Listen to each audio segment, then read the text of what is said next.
علم مایه هدایت و شفاست. به نام خداوند بخشنده و مهربان.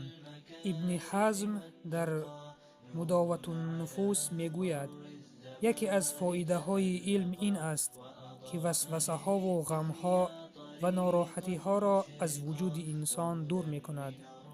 این سخن درست است، بخصوص برای کسی که علم و دانش را دوست دارد، به آن علاقمند است و به آن مشغول می شود و به آن عمل می کند.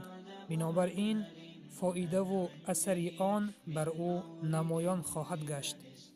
دانشجوی باید وقت خود را تقسیم کند، پس زمان را برای حفظ و تکرار در نظر بگیرد، وقت را برای مطالعه عمومی و فرصت را برای تحقیق و وقت را برای جمع‌بندی مطالبش و زمان مشخصی را نیز برای تفکر و اندیشیدن مقرر نماید.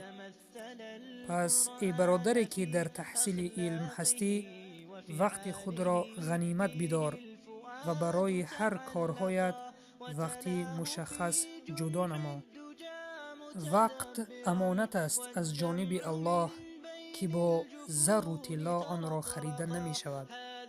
پس برادران، این نعمت خدا را غنیمت بدانیم.